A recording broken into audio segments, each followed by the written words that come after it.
The single most influential person in the development of Icke's current ideas is a man named Brian Desbrow. Desbrow wrote a lot of conspiracy articles and posted them on the internet in the mid-90s into the 2000s. Later, these articles would be compiled into a book. Desbrow is behind an astonishing amount of Icke's research.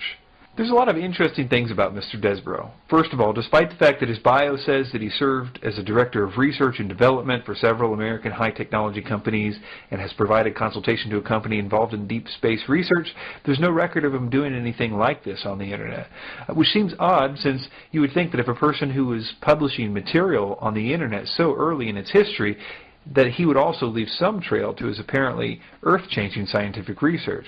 Another interesting thing is that despite the fact that Icke, when referring to Desbrow, calls him his American scientist friend, you can read Desbrow's own bio to find out that his information was given to him by spiritual beings like Icke. Desbrow says, during an out-of-body experience which occurred in 1971, he encountered 5 highly spiritually evolved, non-physical beings who informed him that he must write a revisionist history of the world. The purpose of the book was to take the readers out of their comfort zones by presenting them with truth regarding such diverse subjects like the true location of Atlantis, the duplicitous acts of the Illuminati, and the fundamentals of free energy technology. It was not until later that the author learned that the non-physical entities that he had encountered were associated with a non-physical directorate who were the overlords of a group of terrestrial mystics known through the centuries as the Quadragon. It is the role of the Quadragon to intercede in the political affairs of the world periodically in an attempt to elevate the level of human spirituality. It's interesting that, like David, Desbrow also speaks out very harshly against Alice Bailey and the Ascended Masters in his book. He even says, the Lucius Trust is a major New Age command center on behalf of the Illuminati, and her book, Education in the New Age, outlined a social engineering program which later was adopted by the Club of Rome. In it she wrote, the science of eugenics will grow. Desbrow also writes, Ascended Masters were in actuality merely nicknames she had assigned to the wealthy Masonic patrons of the Theosophical Society, and displayed outrage against phony psychics claiming to channel these non-existent beings. But in an equally amazing feat of doublethink, Desbrow believes the exact thing that Alice Bailey believes. That is, that the non-physical directorate, or ascended spiritual beings, are intervening in the political affairs of the world in an attempt to elevate the level of human spirituality, which is arguably the main point to theosophy, as well as all the stuff about the Aryans, which we will see later. As far as Desbrow's scientific background, according to his bio, it seems to be limited to a story he tells where a chance encounter with a pediatrician who had been one of Wilhelm Reich's research associates gave him access to all of his notes, which he says enabled him to acquire a knowledge of weather engineering and organotic science. In addition, as luck would have it, a similar thing happened to him, but this time it was with Nikola Tesla's notes. He says he met an old lady at a spiritual healing circle who had asked him if he liked Nikola Tesla. She apparently then told him a story that he writes on his website. It says, quote, one day, continued the lady, Tesla felt a tug on his coat sleeve. Looking down, he saw the landlord's 12-year-old son, who said, Mr. Tesla, will you teach me all that you know? Tesla was so impressed that the boy became one of Tesla's enthusiastic protégés, and later married the lady the author had just met. The lady then provided the author with some of her late husband's research notes on free energy and anti-gravitic technology. In this manner, many doors were opened, thus enabling the author to acquire meaningful data for his 2 books. The strangest part about Desbrow's bio, in my opinion, is that he claims to be an expert at deprogramming mind control victims. He claims that he does this in order to get information out of them to help his research into the New World Order. He has written quite a lot about trauma-based mind control, and at that time, very little was known on the internet about it. And it does appear he knows quite a lot about how to program multiples. This will become very interesting as we continue this investigation. So with all that in mind, let's take a look at how David Icke was influenced by Brian Desbrow. Ike's book, The Biggest Secret, is the first time that I know of that Ike mentions Desbro in print. He dedicated that particular book to him, and he cites him profusely throughout the book as his source for things like Martians coming to Earth and founding the Aryan race, which the reptilians used to overtake the planet. Brian is also the source for much of the information on the Babylonian world, and things like black people are a result of the Earth being closer to the sun at one point, the Ice Age being an illusion, monoatomic gold, directed energy weapons, UFOs are government craft, crop circles are space beams, David's new view on Jesus, and much more. Ivan Fraser, the other person who David dedicated his book, The Biggest Secret, to, later spoke out against David and said this about Brian Desbro, quote, "Is there anything David could tell us about Brian Desbro's background to allay any doubts we may have about his integrity, considering his massive influence in the content and direction of The Biggest Secret?" Also, Ike's subsequent book called Alice in Wonderland and the World Trade Center Disaster is no better than a copy and pasting of Brian Desbro's article entitled The 9/11 Disaster, The Myth and Reality. If you have read Ike's Alice in Wonderland book on 9/11, please read Desbro's article when you have time, and you will see that the information in there is exactly the same. The wording, even the mistakes. But the curious thing is that even though it's clear from reading Desbro's 9/11 article that Desbro is the one who did all the research, Ike doesn't cite Desbro one time in his book, even though it's painfully obvious that it was taken from him. I think that Desbro was quite content to feed information to Ike, even if he got no credit. One example of this is in regard to the reptilian scandal. As I mentioned, The Biggest Secret is dedicated to Brian Desbro and another man named Ivan Fraser. According to Fraser, it was Desbro that introduced Ike to Arizona Wilder, and it was her testimony that ended up being the reason why Ike went public with the reptilians thing. Desbro also admits to introducing Ike to Arizona Wilder, as well as arranging the meeting between the two, because Wilder was a victim of trauma-based mind control, and apparently Desbro had accessed her programming in order to get information about the Illuminati. According to him, he was amazed to find that she confirmed what he had already been telling Ike, which will be important later. This is Ivan Fraser's side of the story. He had been proofreading The Biggest Secret for David Icke, and he found out about the reptilians thing this way. He says, quote, "Arizona Wilder was not mentioned at all in the draft copy of The Biggest Secret, which I had read. David had not met her yet. When the book was released, people started ringing me with questions like, is it true about the reptiles? And is this stuff about the royal family true? At which time I replied that I thought it was, based on the fact that the version that I had read stated only the theory of reptilians and that certain of the royals were involved in satanic rituals. Soon I heard about Arizona Wilder. David stated that he saw his encounter with Arizona Wilder as an amazing synchronicity which endorsed his work in his latest book. How could she have known all this stuff which tallied so exactly with The Biggest Secret? Well, I believe I'm not as naive as David, and I know exactly how she could have known. Ike was passing copies of the book via post to me and others for editing. Fraser continues, this brings in another character who is pivotal to the entire Biggest Secret thesis. It was a contact of David's named Brian Desbro, who introduced Arizona to David. Brian is mentioned as a source for a great deal of the information in the book, having supplied most of the material on which David based his idea about the Martians coming to Earth and founding the Aryan race, which the reptilians used as a vehicle to overtake the planet.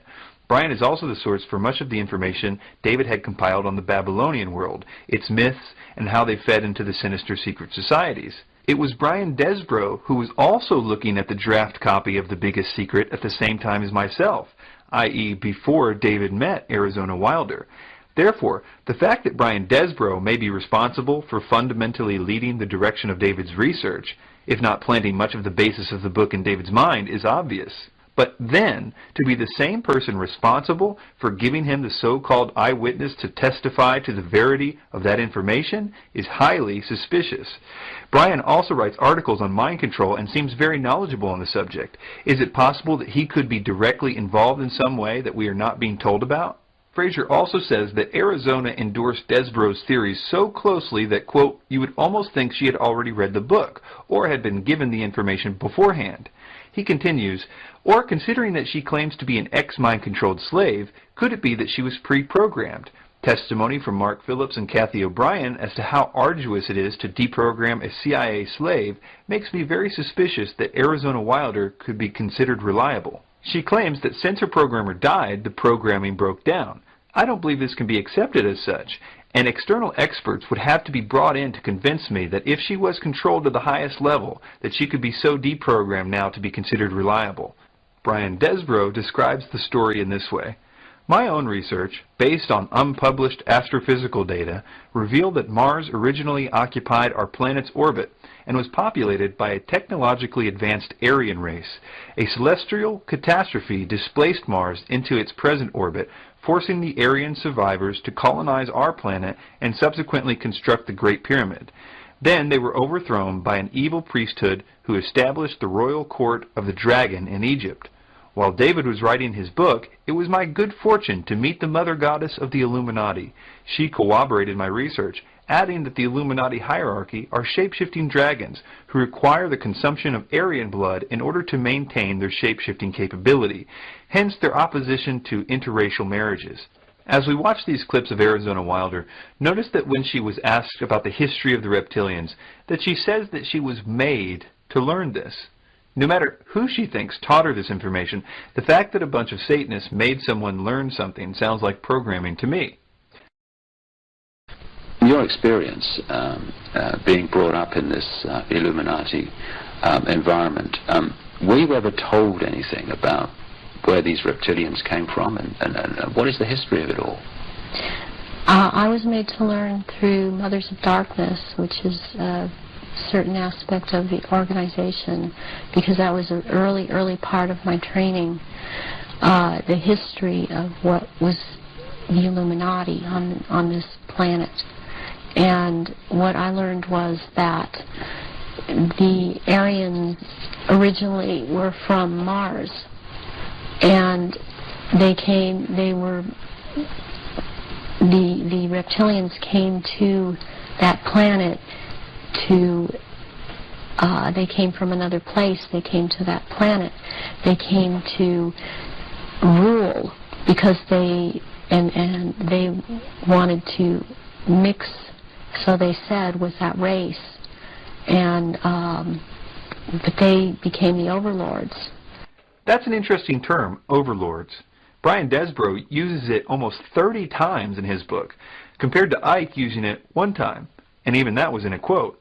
It doesn't prove that the info was planted by Desbrow, but it is a suspicious coincidence.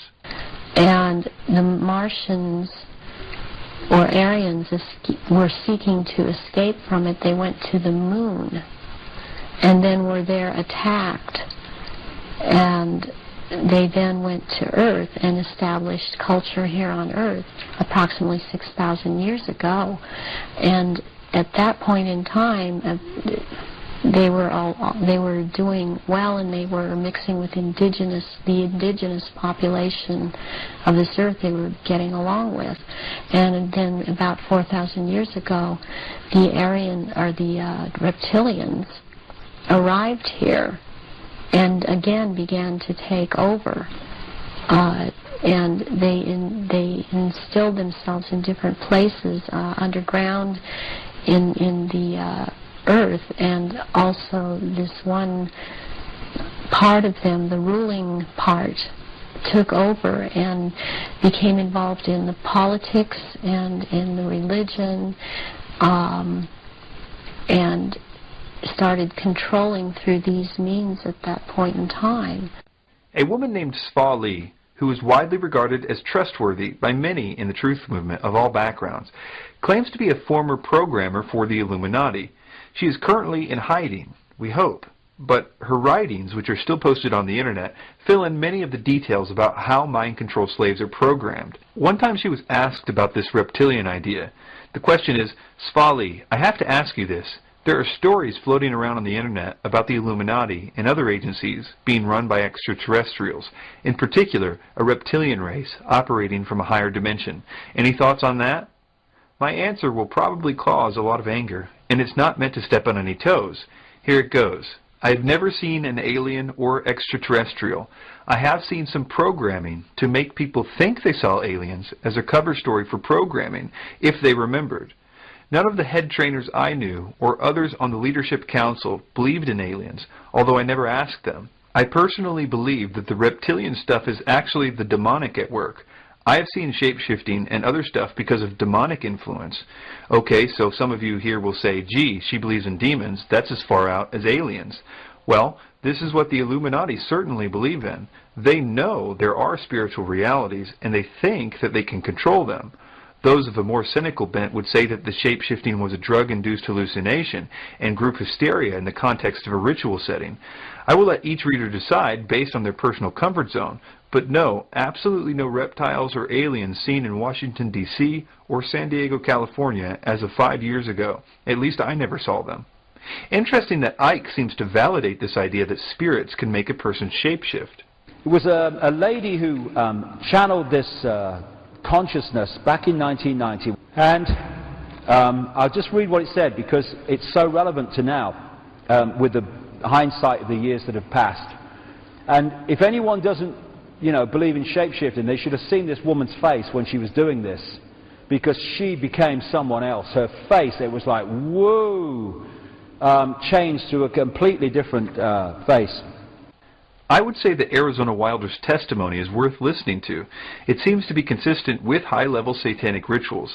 I would suggest one possibility is that she may have been made to learn the reptilian story, as Spally suggested, so that if her programming did ever begin to break down, she would tell people that it was reptilians instead of satanic rituals. Something that a lot of people miss about her testimony is that the entire purpose for the ritual she did was to summon what she calls demons, or old ones, so that they could give more information about how the New World Order should be set up to the top-level people. It's clear that she believes it's the demons, not reptilians, that are behind the planning for the New World Order. They materialize from out of another dimension and are present at rituals, and they are so powerful, and their presence is such an evilness about them, and they want out of this other dimension, and they have to be called out by someone who has that power, and the reptilians don't have this power. That's very important, that they don't have this power. So during a ritual, these old ones are called out, and they are what Christianity would have called the demons, and they want out. They're always demanding to be let out. And so you have to be very powerful to keep them in line and to make them go back when it is time for them to go back. Why do the reptilians want to manifest these quote, demons at the rituals? It brings power to the rituals. It brings power to them. They are told things by these entities, and they are encouraged to go on with what they're doing, and knowledge is imparted to them through these entities. If this is the case, why is there no attempt to see what we can learn about them? Why all this focus on reptilians and Mars and Aryans? By her own admission, they aren't calling the shots. The spirits behind them are. I want to mention a few more things about the reptilian issue before moving on. She states that the reptilians change back to reptilians when asleep. Considering how many of them were educated in schools where they also lived amongst hundreds of others in dorms, and many of them are in the armed forces, you would think that someone would have noticed this happening by now. Hey buddy, you don't look so good when you fall asleep. She states that the royal reptilians can't stay in human form at the scent of blood and transform and go crazy, ripping into their victims. And in all those years, nobody has ever noticed this when they cut themselves, been around blood, menstruating women, etc. Considering they are so public, there is no way that they have never been in the vicinity of blood. The other testimony that Ike uses to confirm the reptilian issue is that of GreatTruth123.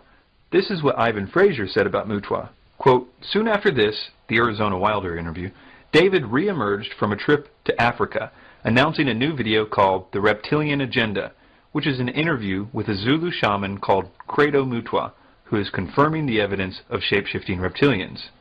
Credo recounts various ancient Zulu myths about the reptilian race which manipulates mankind, which are taken literally by himself and Ike, and seen as a remarkable confirmation of the reptile-human race theory, although Credo's version is that the race actually originated on Earth, left it, and returned. Furthermore, the central reptile Aryan race thesis is fundamentally challenged by Mutwa's assertion that the black leaders of his country and their bloodlines are from the reptilian race also. Mutwa also speaks about personal encounters with gray aliens, which he states are servants of the reptilians. Mutwa elsewhere, rather contradictorily, states that the Greys are actually the reptilians with an artificial skin. This contradiction is not challenged by Ike. I also agree with Fraser when he says that both Mutwa and Arizona Wilder may be consciously very genuine in recounting their experiences according to their memories, but I believe we need to be extremely careful before buying into what amounts to circumstantial stories with no proof. Also, I want to address this idea that's circulating on YouTube and other video sites, that people's pupils change and you can tell that they are reptilians this way. This is an effect caused by uploading a video with bad resolution. The same effect is happening with other elements in the picture, but you only notice it on the eyes because the eyes are very detailed things, and when the pixels cut out on them, it's more noticeable than it is with the other elements in the picture. Even Ike doesn't believe this stuff. All over the internet, people started talking about this now, and these pictures are circulating. This might be probably is just a trick of the light, but it's very symbolic of what we're looking at.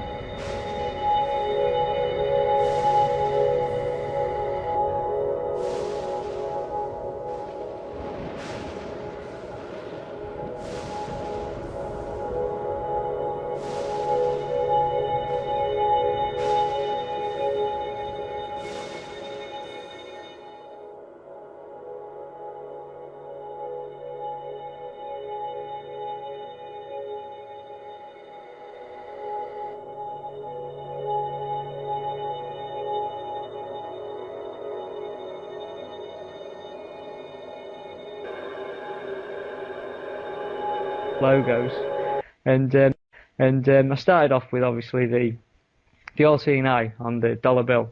Yeah. And if you notice with the all-seeing eye on the dollar bill, on the particular side that it's on, it's the only note that it appears on in America, and there's 4 ones on it, and they ring out 1111 either side of the dollar bill. Indeed, yeah. You got the same thing again. And I was looking at that and basically started comparing it to other, American institutions, looking it through, the FBI logo, the CIA logo, every single one of them. You can essentially kind of draw out the pyramid without the capstone, and have an eye in the center. The same geometrics work in a lot of the, the official institutions of America. Yeah. And I wanted to get to the source of where this was, and everyone, generally a misinterpretation is that America was the foundation of all of this, in 1776, and, for a while I thought America was the start of all of this New World Order stuff. I didn't think any further than that. My consciousness wouldn't allow it. Yeah. But eventually came to me, Britain, obviously the British founded America. Yeah. On in a Western kind of empire sense, but looked at the British coat of arms, and if you pick up the British coat of arms, again you'll notice that you've got a pyramid, and where the all-seeing eye is, you've got a crown. It's the same thing. You can draw the same geometrics over it, and you've got smack bang the same symbols coming at you. So I was like, right, well, what's going on here then? This is obviously a lot more, ingrained in human civilization, more than I thought, anyhow. Indeed. Which point you then start moving to the famous corporate symbols of McDonald's and Schweppes and Starbucks, these amazing corporations that you'll find them in all the symbolic places of the world. Like when I've been to Rome, you've got a McDonald's opposite the Pantheon and the Egyptian obelisk. And then if you go to the Sphinx in Cairo, and you've got a KFC, and you've got a McDonald's right outside the entranceway. And, literally everywhere you go, you can no doubt find one of these kind of food venues or whatever, right next to some of these symbolic structures. Yeah. And so, for instance, explain the McDonald's logo. You got 9 letters in the word McDonald's, and I decided to split that up into pyramid numerology. So you've got 1, 2, 3, 2, 1. Split the word up. Do you know what I mean? Into a step kind of structure. And I think you have this on your blog, isn't that right? So people that are tuning in can take a look at that. You can take a look at it on my blog, but basically, to spell it out, basically you can form a pyramid-like word out of it, in which the cornerstones and the top part of the pyramid minus the capstone spell the word Mason. Yeah. And essentially what the pyramid is showing is that the two arches of Freemasonry, or the golden arches, or whatever you want to call them, emanate from the centre of the pyramid and preside all the way onto the outside of the pyramid. So essentially you've got this event that seems to preside over the pyramid. And then same thing goes with the Schweppes logo. I mean, I had a real good 11/11 moment with this because it happened in a glass of Schweppes tonic water when the ice cubes started ringing at me. Right. And I thought that was pretty mental, but it was insinuating something was happening. Nice. And I looked on the bottle, and the year 1783, obviously on the all-seeing eye, the date 1776. Mm-hmm.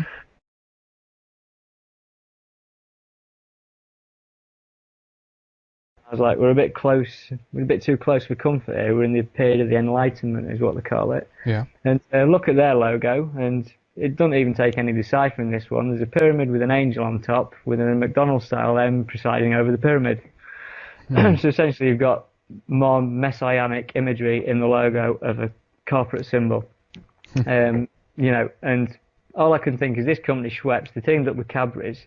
They're instrumental in destroying the health of the world because they create sugary drinks and, aspartame-ridden drinks and everything that goes with it. And they're using this symbology.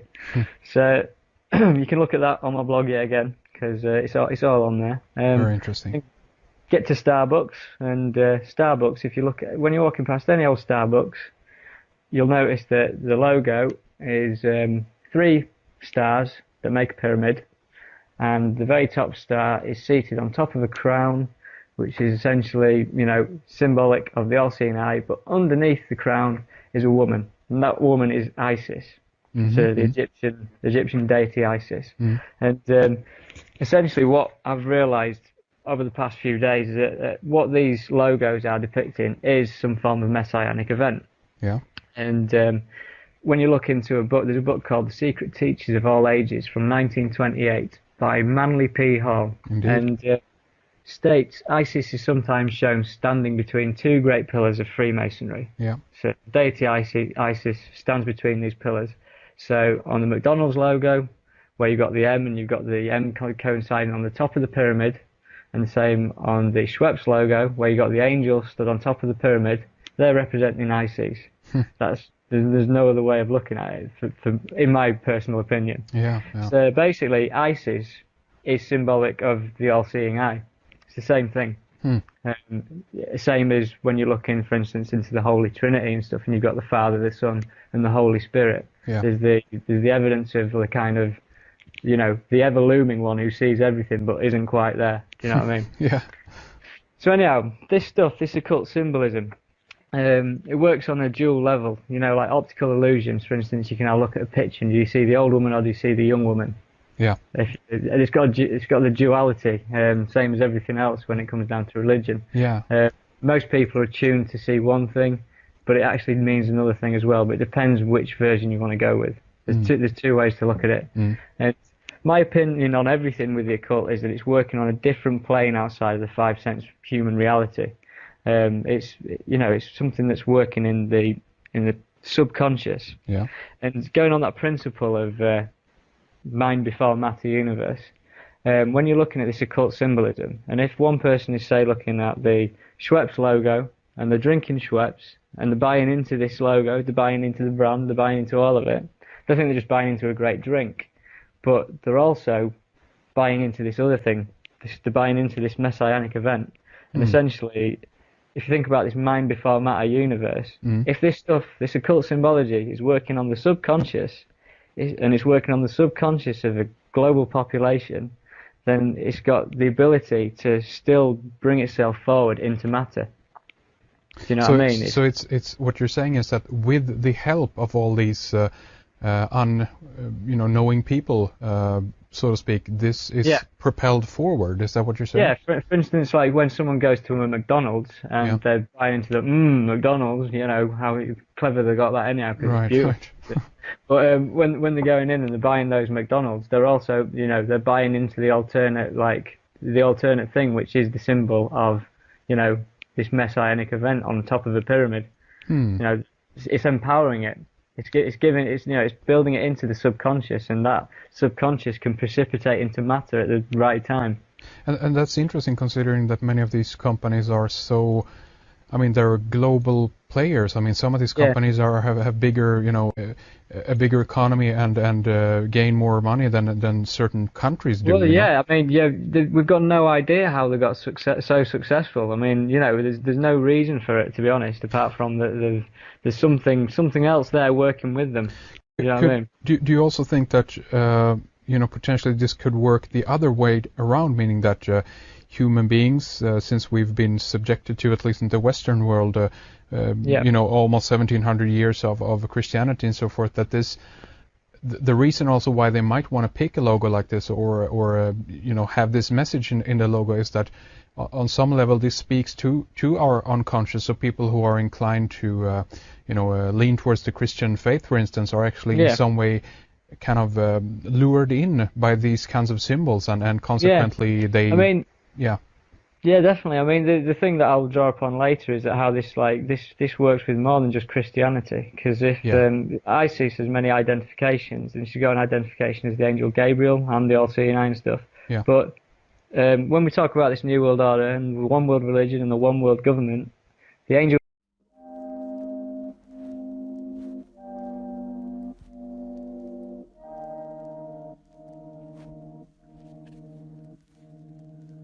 This number, this 1111, is it seems to work itself into a lot of things.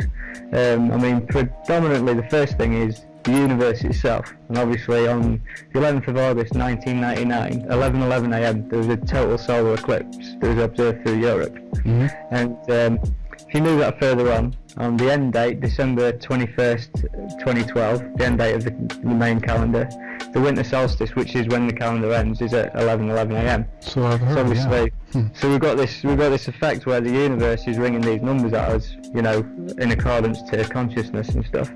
When you look at it in an astrological sense, with the, you know, the precession of the equinoxes and the 26,000 year cycle of the Earth wobbling through the 12 signs of the zodiac, we're said to be moving into the new age of Aquarius, and Aquarius is the 11th astrological sign.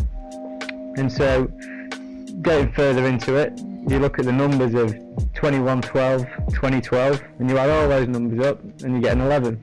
And then you look into the sun, for instance, and the sunspot cycle, so 11 years. You can just keep finding these 11s out of things. You could argue that, are you looking for them? But basically, when it's that amount of things within the universe, it's not like I'm looking for them, because they are there. Yeah. You can't deny that. And so then you start moving into the numerology of it. And for instance, if you get 1111 and you multiply it by 1111, you get the number 1, 2, 3, 4, 3, 2, 1, which is a pyramid. So if you've got 111 and you times it by 111, you get 1, 2, 3, 2, 1. You get a pyramid, whichever way you look at it, anything with a base of 1. Interesting. And so then, if you look at the 11 itself, and in binary, an 11 stands for a 3. So obviously you've got a trinity out of it. Do you know what I mean? So if you convert to binary, it would mean it'd be 3. You know 33rd degree Masons? And the 33 that goes around? Obviously if you turn that into the trinity and you divide 33 by 3, you get 11. That's interesting. So, yeah, so you start seeing these 11s, as I'm saying. So then you move on to recent events and you get to September the 11th, 2001. Right? And you realise that the building was stood like an 11. The two towers stood like an 11. Indeed. And then you've got the 9/11, which is 9 plus 1 plus 1, which is 11. And then you realise that September the 11th was 111 days until the end of the year. And then you start thinking about the first plane that hit the World Trade Center, and it was Flight 11. There you go, yeah. Right. And the total number of crew on Flight 11 was 11. And then you look into it further, and the New York State was the 11th state of the US Constitution. And September 11th, 2001 stands 11 years from 2012. From 1992 to 2012 would be in a period of May and No Time, the time of no time, which was a transition of the ages kind of period in which basically world disasters and tension would be on the up and rise constantly. And this period of no time was 1992 to 2012. And so 9/11 in September the 11th, 2001 was 9 years from the start of no time, 11 years till the end of no time. So synchronistically it was placed bang on where it should have been. So then you start thinking about an event, was it designed by the universe for it to happen as it did? You look into it further, and World Trade Center commenced building in 1966 and finished building it in 1977, so it took 11 years to create as well. And then you can get to September the 11th in history, and on September the 11th 1990 at 9:09 p.m, that's 11 years prior to 9/11, George Bush Sr. made his very first speech entitled "Towards a New World Order," at the UN. So this was 11 years prior. And then if you take that back 60 years, so you go back to September the 11th, 1941, you'll realise that was when the soil was broken for the Pentagon. Pentagon, yeah, exactly. Yeah. And so you've got this date, September the 11th, again running through this kind of, it's the nasty war machine of America, if you want to call it that. Exactly. There's something that happened much further back in time than that, and there's a book written in 1981, and it was called Birth of Christ Recalculated, and it was written by a guy called Ernest L. Martin. And he claims to have calculated the exact date of Jesus Christ's birthday based on celestial charts for that era. He worked out that essentially Jesus Christ was born on September the 11th, 3 BC. When you think about America and NASA and stuff, the very first shuttle that got to the moon was Apollo 11. Yeah, there you go. And then, for instance, in Great Britain, 11th hour of the 11th day of the 11th month, we celebrate Remembrance Day. We honour our war dead, but it's on an 11/11. The Queen and a load of other people taking poppies to a cenotaph, which is an obelisk essentially. So, little strange events going on all over the place. I mean, talking about the Queen moving into royalty, basically if you look into the history of the word crown and the royal crown, the word crown was derived from Anglo-French word called caroon, which is derived from Latin for corona. But the year that the word crown, was first established was in the year 1111. Really? That's interesting. Right. So, wow. I mean, you can't just say that these are coincidences. All of these things that are kind of connected up, and I get to a point where at first I thought there were coincidences, but then you think, what is this thing called chance? It's interesting, and to some extent, I think that this is information that wants to get out. I think it's kind of a self-containing awareness within itself, meaning that it is trying to reach out and teach us how things are interconnected. And I think that numerology and so-called coincidence or meaningful coincidence, synchronicity, is a perfect way to demonstrate to us that everything is interconnected. And I think that there are so many levels to all of this. So what we're beginning to discover are some of the most, in a way, actually obvious and very clear signs of this. But I would imagine that this is something that actually runs throughout exactly everything. I believe in a mind before matter universe. Everything stems from consciousness. Consciousness precipitates matter, not the other way around, as scientists would have you believe it. I don't mean to be crude about this, but when, for instance, a man is sleeping and he has an orgasm in the middle of the night, right, the process that has created that is not any physical action, it's all stemmed from thought. And so if you think about that, then obviously that thought has then created the ability to create life.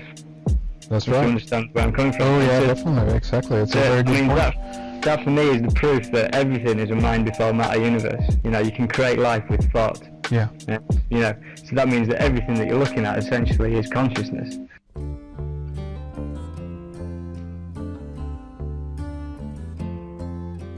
Coming in gaps, never love a gap. Coming in